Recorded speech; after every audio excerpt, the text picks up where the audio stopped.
Assalamualaikum warahmatullahi wabarakatuh. Alhamdulillahirabbil alamin. Wassalatu wassalamu ala asyrafil anbiya'il mursalin wa ala alihi washabihi ajmain.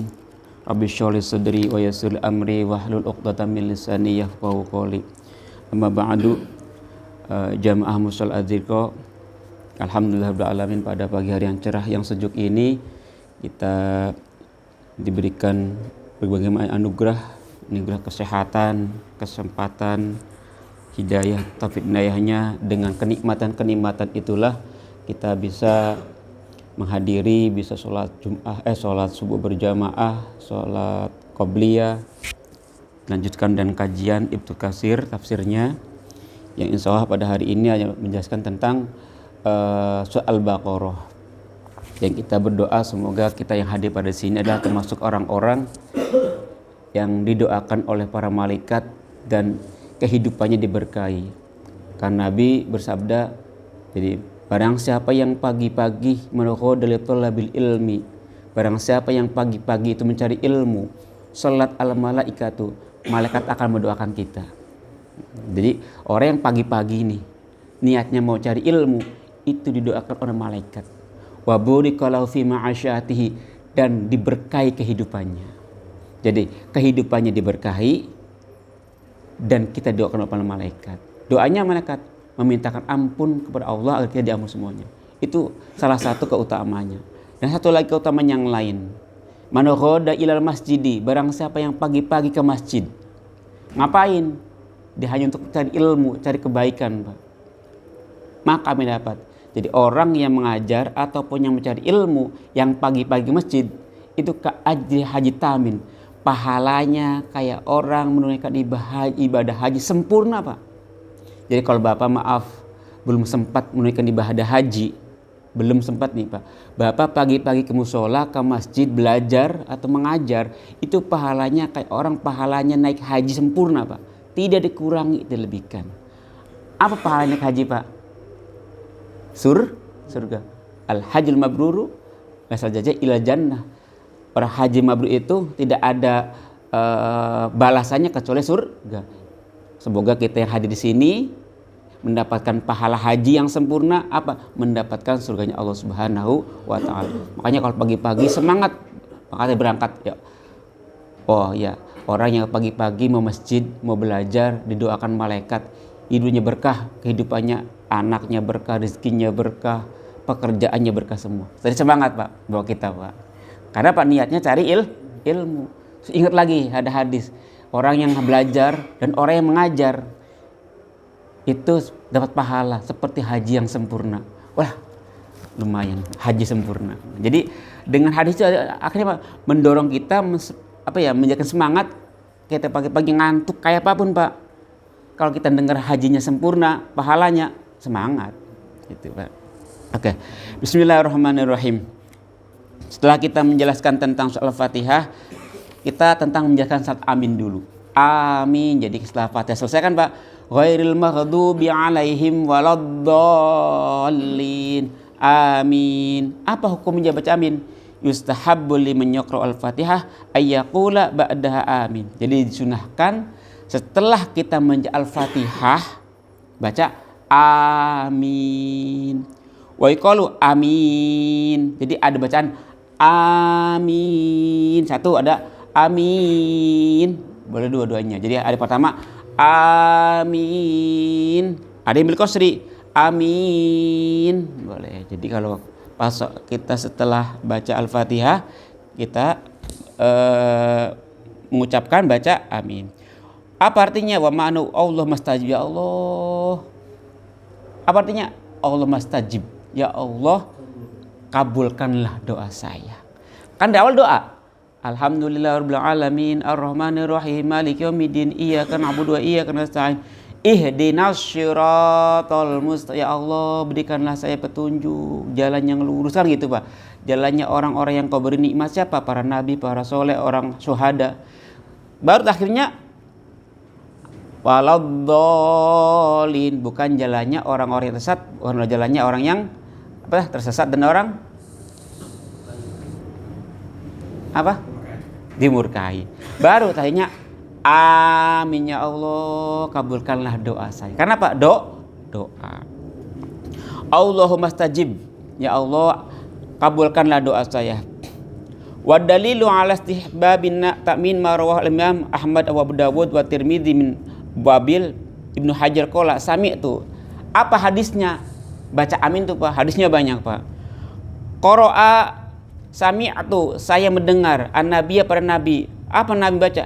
Qara'a membaca sapa nabi ghairil maghdubi alaihim waladdallin. Faqala maka nabi berkata amin. Madda biya sotahu, dipanjangkan dan suaranya dikencengin Pak. Makanya kalau amin baca kenceng. Amin. Karena Nabi pada waktu baca Al-Fatihah selesai itu dia baca Pak. Amin. Bacanya kan kenceng. Makanya kalau lagi jamaah bacanya kenceng, nggak kalem. Karena nabinya kenceng. Wali Abu Dawud rofa'a biya sotahu, yang mengencangkan suaranya. Jadi suaranya dikencangkan.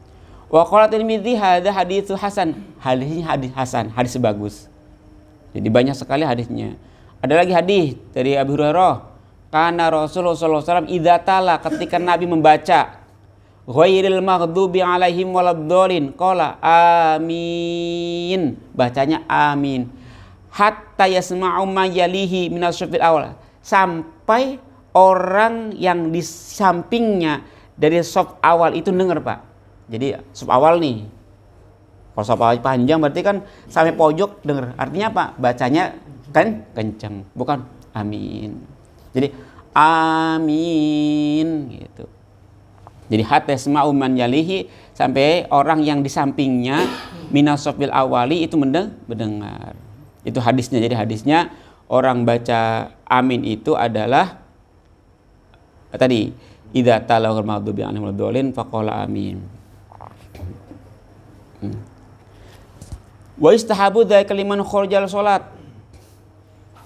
Begitu juga sama orang yang di luar salat kalau baca Fatihah apa baca amin. Sunnah juga Pak. Jadi kalau kita lagi salat nih Pak, lagi salat bukan salat, baca Al-Fatihah, kita sunnah juga baca karena apa? Itu doa. Wa ta'akadu fi hatta fi haqqis musalli.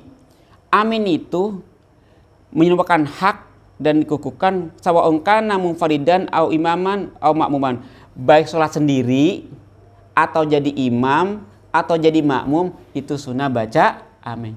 Sholatnya sendirian di rumah baca amin karena sunnah. Lagi jadi makmum, jadi imam sama juga. Jadi fi jamil ahwali, jadi dalam keadaan apapun kita baca amin. Hadis yang lain, wa an Abi Hurairah radhiyallahu anhu anna Rasulullah sallallahu alaihi wasallam qala idza amina, ketika imam baca amin, fa aminu, maka bacalah amin kamu sekalian. Jadi kalau imam baca amin, maka kita mau baca amin. Amin. Fa innahu man wafaqa ta'minal malaikah ghafir lahu ma taqaddama min dzambi. Barang siapa yang baca amin bersamaan dengan baca aminnya malaikat, maka dosa kita akan diampuni, dosa yang telah lalu. Kenapa? Malaikat juga mengamini. Jadi kalau pas kita amin, pas barengan dengan aminnya malaikat, itu dosa-dosa kita diampuni. Jadi malaikatnya bersamaan. Idza qala, ketika berkata sofa ahadukum, salah satu dari kamu sekalian, fi sholat, dalam sholat, amin, mengatakan amin, wal malaikat juga baca amin, fi samin langit, an fawaqat ihdahuma, kemudian bersamaan salah satunya, ghufilahum ma taqaddama, maka dosa-dosa yang telah lalu itu diampun. Jadi hukumnya orang baca amin, hukumnya sunnah. Terus sunnahnya apa? Dikeraskan, kecuali perempuan. Kalau perempuan gak usah bilang amin, nggak boleh. Perempuan itu kan kalau mamanya imam salah aja, imam ada keliru, nggak boleh subhanallah. Kalau laki-laki kan subhanallah. Kalau perempuan suaranya itu aurat. Jadi jangan saya belakang amin, amin, jangan. Cukup laki-laki aja. Perempuan tinggal tepuk tangan aja. Karena apa? Makanya perempuan itu nggak boleh azan. Terus perempuan itu kan nggak ada khutbah. Karena apa? Suara perempuan itu aurat, membuat orang bangkit gitu. Makanya lagi kalau mengingatkan imam pakainya tepuk gitu. Jadi kalau amin nggak usah kenceng, kalau laki-laki kan kenceng amin gitu. Itu tentang amin Pak ya. Jadi hukumnya sunnah. Kita mulai masuk soal Al-Baqarahnya. Bismillahirrahmanirrahim. Suratul Baqarah. Qala al-Imam Ahmad hadatsana Arim hadatsana Mu'tamad an Abi an rajulin an Abi an Mu'tal bin Yasar anna Rasulullah sallallahu alaihi wasallam qala Al-Baqaratu sanamul Quran. Jadi surat Al-Baqarah itu Pak punuknya Al-Quran, puncaknya dari Al-Quran. Al-Baqarah Pak nuzila ma'akulatin, dan setiap ayat di dalam Al-Quran Al-Baqarah itu Pak sama nuna malakan. Jadi ketika setiap ayat dari Al-Baqarah itu turun diiringi oleh 80 malaikat. Manuzila ma'akulli ayatin minha samanuna malakan wastarojat. Dan setiap ayat satu-satu itu turun 80 malaikat Pak. Wastakhrajat, dan keluar dari surat Al-Baqarah, Allahu la ilaha illal hayyul qayyum. Surat apa? Ayat kursi. Makanya ayat kursi termasuk ayat yang paling salah satunya punya keistimewaan banyak. Min tahtil arsy, dari apa? Bawahnya arsy Pak. Jadi sampai surat ayat kursi itu turun dari bawahnya arsy. Fawasat biya aw wafajat bi suratul Baqarah. Kemudian berturunlah Pak, bertemu surat Al-Baqarah. Makanya surat Al-Kursi adanya surat Al-Baqarah. Wa yasinu, dan yasin qalbul Quran. Yasin itu hatinya Al-Quran. La yaqra rajulun yuridullahu wadar akhirati illa ghaflahu wa qra'uha ala mautakum. Nih hadisnya apa ya? Hadisnya yang tentang kalau orang meninggal dunia baca Yasin. Waqra'uha, bacalah kamu sekalian pada Yasin ala mautakum, pada orang yang mati kamu sekalian. Mau mati, setelah mati, ini hadisnya. Jadi hadisnya kalau orang meninggal dibaca Yasin, mau meninggal baca Yasin, setelah meninggal baca Yasin. Hadisnya seperti ini. Qala Rasulullah sallallahu alaihi wasallam, inna syaitona, ayat ini, la taj'alu, jangan jadikanlah kamu sekalian, buyutakum, rumah kamu sekalian, kuburan. Jadi jangan jadikan rumah itu kuburan, nggak ada baca Al-Quran, nggak ada orang zikir, nggak ada orang sholat, kata Nabi gitu. Fa innal baita, karena sesungguhnya rumah alladzi taqra'u fihi suratul Baqarah, yang di dalamnya dibacakan surat Al-Baqarah, la yadkhulu syaiton, tidak akan dimasuki syaitan. Jadi kalau rumah itu Pak di dalamnya dibaca Al-Qur'an, terutama surat Al-Baqarah, Al-Fatihah, ayat kursi. Terus apa lagi tuh? Terus yang terakhir tuh lillahi ma fis samawati. Tidak akan masuk syaitan Pak. Jadi kalau umpamanya itu minimal 12 ayat kalau nggak salah. 10 ayat. Al-Baqarah bacain, setan tidak akan masuk. Setan apa aja? Setan apa aja? Ya maksudnya setan yang menggoda kita. Terus kadang-kala setan-setan yang apa tuh? Yang kayak setan jin-jin gitu nggak akan masuk Pak. Insya Allah rumah itu tenang, nyaman, damai gitu Pak. Yang selanjutnya apa ayatnya? Inna syaitona, sesungguhnya setan itu yakhruju, keluar, minal baiti, dari rumah, idza sami'a, ketika mendengarkan suratal Baqarah, pada surat Baqarah Pak. Taqra'u fihi, yang dibacakan Al-Qur'an. Jadi kalau rumah dibacakan Al-Baqarah Pak, setannya kabur Pak. Mau perhatiin Pak, tukang ruqyah Pak, yang ruqyah tuh Al-Baqarah yang baca Pak, kebanyakan Pak. Ada orang kesurupan Pak, Al-Baqarah baca. Karena apa? Dengan baca Al-Baqarah keluar pakai gitu tuh Pak. Makanya yang ahli ruqyah, ada apa namanya itu, kalau ada mulan jin tuh pakai Baqarah banyakan Pak. Rumah Pak, rumah nih. Kok perasaan mau contoh nih. Kok sering ada sesuatu yang ganjil namanya nih, di kamar mandi, di dapur, atau di mana. Kalau pernah ngerasain nggak tahu yang lain. Karena setiap rumah ada itunya Pak. Setiap rumah ada itunya. Ya kalau saya sih, alhamdulillah nggak terlalu. Tapi banyak orang ada ngerasain sesuatu lah di rumah tuh, yang rayap. Ada orang lewat gitu. Ada apa? Itu hal biasa. Tapi kalau kadang-kala kalau saya sudah mengganggu, baru saya kadang-kala ke di ruqyah gitu Pak. Di ruqyah. Setelah itu Pak, lapa tuh nggak hilang kayak gitu Pak. Itu bacaan surah Al-Baqarah Pak. Insya Allah tenang, nyaman, rumahnya adem gitu. Inna syaitona ya rujuk minal baiti idza sajada, langsung keluar Pak.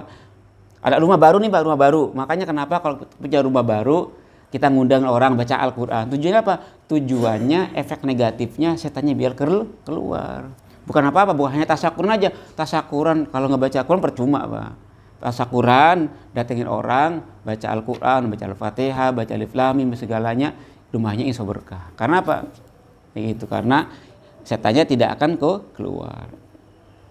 Kayak dulu tuh tinggal di BSD dulu tuh Pak, sering banget kata orang, ada orang masak di bawah, jadi ada orang dimasak di bawah, kelenteng gitu. Terus ada orang nyuci sendiri, itu sampai saya tulis lama, karena saya nempatin rumah BSD itu, inget pada waktu kuliah masih baru, rumahnya masih baru belum selesai, suruh nempatin bareng-bareng, ya gitu Pak. Apa? Ada suara orang nyuci gitu. Ada masak tuh Pak, ada masak, ada orang nyuci di belakang bawah. Kan di atas duduknya kan. Selama sebulan masih itu kesana hilang Pak. Karena alhamdulillah tiap malam kan bangun tuh. Artinya dengan sendirinya dia akan menyingkir Pak. Dia akan merasa nggak nyaman dengan kalau ada orang kayak gitu Pak. Nggak nyaman Pak, nggak nyaman mereka tuh. Jadi bukan dengan kita mengusir, dengan kita selalu baca Al-Quran, kita sholat malam, dia nggak nyaman, dia keluar sendiri Pak. Kita nggak usah usir, kita nggak usah ini, dia nggak nyaman sendiri. Itu sudah manusiawi, sudah alami, alamiah lah. Terusnya, ya. Sekarang hadisnya Pak. Qala Abdullah ibn Mas'ud, man qara'a barang siapa membaca asyra ayatin, 10 ayat Pak. Min suratul Baqarah, dari surat Baqarah, fi lailatin, dalam satu malam, lam yadkhul, maka tidak masuk dzalikal baiti, pada rumah itu. Siapa yang enggak masuk? Syaitanus, syaitan, tilka lailah, pada malam itu. Jadi kalau kita baca 10 ayat dari Al-Baqarah, maka setan tidak akan masuk pada malam itu. Arba'un min awaliyah, 4 dari awalnya Al-Baqarah. Alif Lam Mim, dzalikal kitabul la raiba fihi, hudal lil muttaqin, alladzina yu'minuna bil ghaibi wa yuqimunas sholata wa mimma razaqnahum yunfikun, walladzina yu'minuna bima unzila ilaika wa ma unzila min qablik wa bil akhirati hum yuqinun, ulaika ala hudam min rabbihim wa ulaika humul muflihun. Dan 4 ayat Pak. Itu 4 atau 5 ya? Yang penting 4 ayat, di sini 4 ayat sini Pak. Jadi pertama 4 ayat Pak. Arba'un min awaliha, 4 dari awal Al-Baqarah. Wa ayat nih, ayatul kursi, ayat kursi Pak. Berarti udah 5 nih Pak. 4 tambah 1 5. Wa ayatani ba'daha, dan 2 ayat setelahnya. Lupa saya. Ayat 2 ayat setelah ayat kursi. Enggak. 2 ayat setelah ayat kursi. Jadi ayat kursi dulu kalau saya baca pasti 2 ayat kalau dibaca. Jadi 2 ayat ayat kursi. Terus wa ayatani ba'daha wa salatu ayatin min akhirah, 3 ayat sebelum ayat kursi. Jadi 3 ayat bukan akhirnya Baqarah. Jadi 4 awalnya Baqarah, 1 ayat kursi, 2 setelah ayat kursi, 3-nya akhir terakhir. Berarti 4 1 ayat kursi berapa ya? 1 ya? 1 6 tambah 2. Kok 11 sih? Oh, benar ya? 4 ditambah 1 5 ditambah ayat 2 tambah 3, benar. Itu 10 Al-Baqarah. Insya Allah rumah kalau dibacain itu, insya Allah rumahnya adem, tenang, damai, penuh dengan kebaikan. Itu tentang keutamaannya surat Al-Baqarah Pak ya. Surat banyak Pak. Jadi surat Al-Baqarah banyak sekali tentang keutamaan Al-Baqarah. Oke, kita langsung ke surah Al-Baqarahnya. Bismillahirrahmanirrahim. Alif lam mim. Dia bacanya 3. Alif lam 6 harokat. Alif lam nempel dulu. Mim. Kan kalau gini ada 2. Jadi, alif lam mim. Itu. Surat yang pertama. Qad ikhtalafal mufassiru fi hurufil muqatti'ati allati fi awaliha asra fa minhum man qala. Alif lam mim ini banyak sekali perbedaan pendapatnya Pak Musafir. Ada yang mengatakan jadi hanya Allah yang tahu artinya. Jadi nggak ada artinya Pak, hanya Allah yang tahu. Hiya mimma ista'tsarallahu bi'ilmi, hanya Allah yang tahu ilmunya, yang tahu artinya maksudnya apa. Faraddu, udah kamu kembalikan aja ilmiha, ilmunya tadi ilallah, kepada Allah. Udah kembalikan pada Allah. Kita nggak usah ngutak-ngutik apa sih artinya, maksudnya apa. Udah ngutak-ngutik kayak Yasin, Hamim, Qaf, kan gitu ada kan. Hamim, Ain, Sin, Qaf. Ada lagi Kaf, Ha, Ya, Ain, Shad. Baca-bacaan itu udah ya, faraddu ilmiha ilallahi walam yufassira, nggak usah nafsirin Pak, udah kembalikan sama Allah aja. Jadi karena Allah yang tahu. Padahal ini para ulama berbeda pendapat. Ada yang mengatakan bahwasanya wah itu kan nama-nama Allah, itu nama Allah katanya, nama-nama Allah yang agung. Ada yang mengatakan itu nama-nama surat katanya.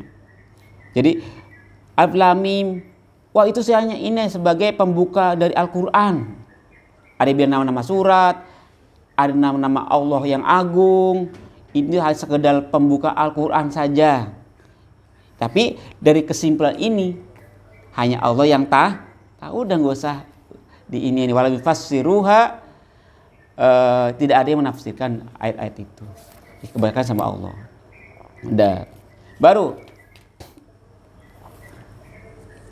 Dzalikal kitabu la raiba fih hudal lil muttaqin. Dzalika itu syarat. Ini itu. Qala Ibnu Jurayh, qala Ibnu Abbas, dzalikal kitab. Yang masuk kitab adalah kitab Al-Qur'an. Alif lam mim, dzalikal kitabu la raiba fih. Hadzal kitabi, kitab ini bukan kitab Taurat. Ada yang mengatakan kitabnya kitab Taurat, kitab Injil, kitab Zabur, bukan. Yang paling sore, yang paling sahih adalah apa? Kitab ini adalah kitab Al-Qur'an. Tidak yang lainnya. Kitab ini kitab Al-Qur'an. Tidak bisa di ini. Terus siapa? Hudal lil muttaqin. Kitab ini berarti Al-Quran, hudan sebagai petunjuk, lil muttaqina bagi orang muttaqin, nuron sebagai cahaya, lil muttaqina pada muttaqin. Siapa orang muttaqin itu Pak? Hum al mu'minuna alladzina yattaquna syirka bi wa ya'maluna bi ta'ati. Yang dimaksud orang muttaqin adalah orang-orang yang takut syirik pada saya, wa ya'maluna mengerjakan segala perintah Allah bi ta'ati dengan taat kepada saya. Itu orang muttaqi, ya taat kepada Allah, mengerjakan segala apa yang Allah perintah. Itu namanya al-muttaqi. Jadi Al-Qur'an ini sebagai petunjuk, sebagai pedoman, sebagai apa ya? Ya pegangan hidup. Kada orang udah lepas dari pegangan ini, tidak akan pernah hidupnya nyaman. Makanya Nabi apa? Mewariskan 2 hal, Al-Quran dan hadis. Dan Nabi mengatakan peganglah ini. Kalau kita berpegang Pak Al-Quran hadis, insya Allah hidupnya Pak tenang, berkah, bahagia dunia pun akhir. Kenapa? Di Al-Quran ini pedoman petunjuk. Kan nggak tahu artinya, nggak tahu maksud tujuan dalam Al-Quran ini. Orang baca Al-Quran saja Pak sudah dapat pahala. Orang baca Al-Quran aja tanpa tahu artinya itu memberikan petunjuk pada hati kita. Tanpa kita tahu artinya, tanpa kita tahu maksudnya, sudah mendapat petunjuk dalam hati kita. Makanya kalau kita lagi galau, kita lagi ada masalah, kita lagi stres, lagi depresi, baca Al-Quran. Insya Allah ketenangan ada, adem, tentrem. Nanti apa? Allah ngasih jalan Allah ke sini. Dengan sendirinya Allah ngasih jalan. Beda kalau kita umpamanya petunjuknya bahasa Inggris. Bukunya nih Pak, bahasa Inggris. Dikasih, nih petunjuk kamu. Saya nggak bisa, ya udah percuma kan Pak. Tapi kalau Al-Quran, nih petunjuk hidup kamu. Insya Allah kalau berpegang Al-Quran ini, hidup kamu tenang, bahagia di akhirat. Tanpa tahu artinya, kita hanya dengan membaca, Allah akan berikan petunjuk pada hidup kita. Jalannya ada aja, hidup tuh tenang. Perasaan tuh Allah tunjukin kanan kiri kanan, depan belakang depan. Jadi petunjuk itu kan dalam hati kita. Jadi gitu Pak ya, bedanya petunjuk ngapain kan kata petunjuk, kalau nggak artinya percuma, enggak, dalam Al-Quran enggak. Jadi Al-Quran itu walaupun tidak tahu artinya, kita aja udah baca dapat pahala, kita sudah mendapatkan petunjuk dari Allah, ketenangan batin kita, ketenangan hidup kita, terus ada jalan aja ke petunjuk. Kita kuliah di mana ya, ke sana ke sini gitu. Itu petunjuk namanya. Hudan, petunjuk, lil muttaqina, pada orang-orang yang bertakwa.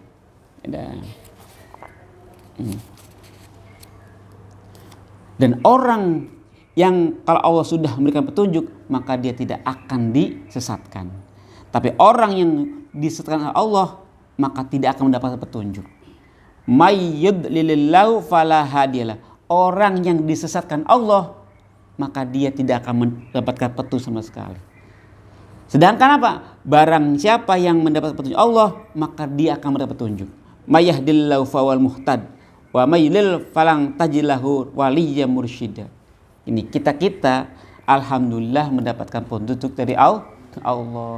Hidupnya, lingkungannya, terus apalagi kita digerakkan hati kita, diberikan taufik bisa jalan ke musola, sholat ibadah, itu petunjuk, itu inayah, itu taufik, bersyukur. Ya, kenikmatan paling besar itu apa? Yaitu kita kasih kesempatan, kesehatan, bisa ibadah, bisa sholat 5 waktu itu. Karena apa sih itu Pak? Yang dicari, cari bekal sebanyak-banyak Al-Quran. Pak Subur berapa umur Pak Subur sekarang? Ada 50?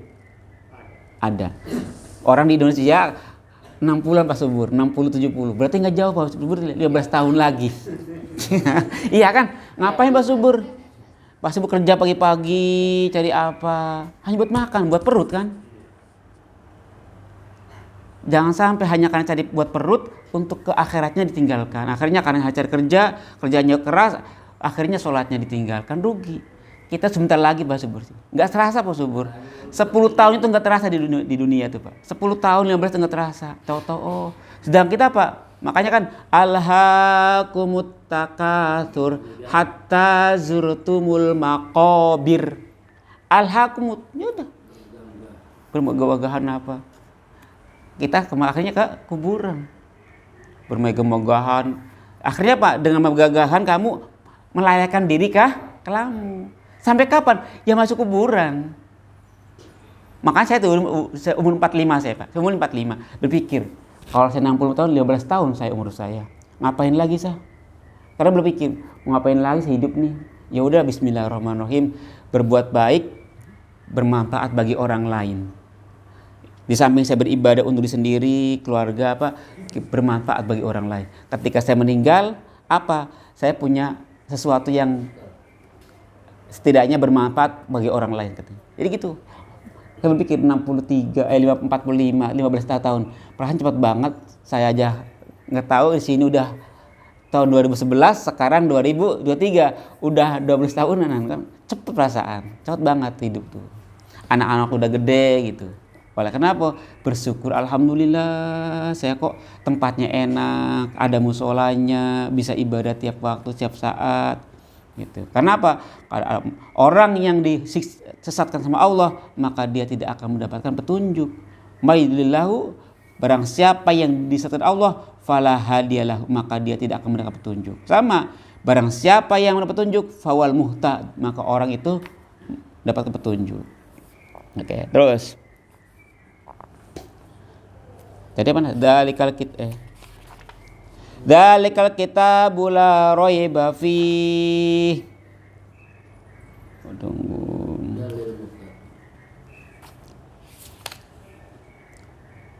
Hudal lil muttaqin. Oke. La raiba fi. Di dalam Al-Qur'an itu tidak ada keraguan sama sekali, Pak. Tidak ada keraguan sama sekali. Apakah Bapak pernah pikir dalam Al-Qur'an itu ada keraguan, Pak? Enggak, Pak. Kita kan salah satu iman kan ada berapa, Pak? Ada 6 kan. Salah satu iman pada Al-Qur'an. Iman ini kalau nggak salah Pak ya, nggak tahu, belief kalau nggak salah, apa? Belief. Iman itu Pak tidak harus nggak dibuktikan Pak. Iman itu tidak harus kalau nggak salah gitu Pak. Contoh kita iman pada Allah, buktikan Allahnya mana? Iman pada malaikat, coba kamu percaya mana malaikatnya? Kamu iman pada kitab kan, kitab Al-Taurat, kitab Injil. Buktikan, kamu tahu nggak? Jadi yang namanya iman itu tidak harus dibuktikan, Pak. Makanya udah pakainya, Pak. Makanya di sini jelaskan al-iman itu tas bil ghaibi qaulan wa amalan wa i'tiqadan. Ucapan saya beriman bahwasanya tidak Tuhan selain Allah, kan gitu. Saya beriman pada malaikat, saya beriman pada alam gaib, saya beriman kepada orang. Pertama diucapkan, Pak. Terus wa amalan, diamalkan Pak. Diamalkan. Terus wa i'tiqadan, diyakinkan. Jadi ada ucapan, ada keyakinan, ada amalan. Jadi itu iman. Tidak bisa hanya saya beriman, tidak bisa. Hanya ikrar bilisan nggak bisa Pak. Tapi harus ada i'tiqadan, keyakinan hati dan juga diamalkan. Wa qad tadkhul khasyalillahi fi ma'al iman. Dan juga bisa katakan iman juga apa? Iman itu katakan takut pada Allah. Al-imanul ladzi huwa tasdiqul qawli bil amal. Iman adalah membenarkan dengan ucapan dan perbuatan.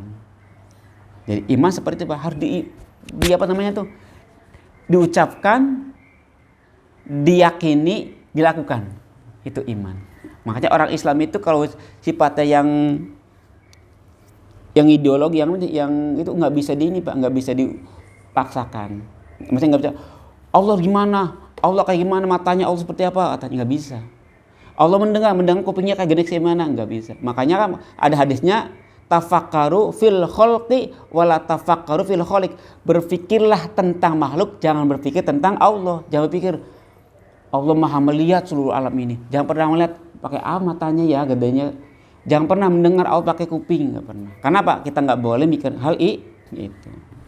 Jadi yang namanya iman seperti itu. Jadi dengan lisan, dengan hati dan diamalkan. Dan memang Al-Qur'an kita pertama kali apa? La raiba fih. Kita nggak boleh ragu-ragu. Inilah pegangan hidup kita. Inilah sebagai pedoman hidup kita. Insya Allah selamat dunia akhirat. Makanya kepada anak Pak, ngaji Al-Quran jangan pernah lepas Pak. Jangan pernah lepas Pak. Jangan pernah lepas. Karena dasar hidupnya di Al-Quran. Kayak kemarin Pak, mungkin anak yang membunuh bapaknya, ibunya kan, yang Bekasi Pak. Yang dulu lagi di daerah Kediri atau Jawa Timur, karena masalah helm, ibunya dibunuh Pak. Yang lucunya apa Pak? Azan maghrib, ambil air wudhu, sholat maghrib, habis itu Pak kesal sama ibunya, ditusuk ibunya Pak. Itu yang Bekasi, yang di Jawa Timur lah, Kediri. Kalau yang terakhir, yang di Bekasi, masih internal keluarga, ibunya dibunuh, 50 tusukan, terus bapaknya masuk, karena kan udah membunuh ibunya, digeret ibunya, tarik, wah bapaknya datang langsung ambil golok, bacok di kamar, itu anaknya. Ya mungkin karena pendidikan agamanya kurang. Makanya apa? Pesen Bapak Ibu semua kalau punya anak, agamanya yang kuat. Karena apa? Agama kuat, insya Allah anak kita akhlaknya akan tidak akan terjadi seperti itu. Itu yakin. Karena apa? Karena agamanya pada waktu kecil kurang mendapatkan pendidikan agama. Ya mungkin itu ya yang saya sampaikan, semoga bisa bermanfaat dan semua. Saya akhiri, wassalamualaikum warahmatullahi wabarakatuh.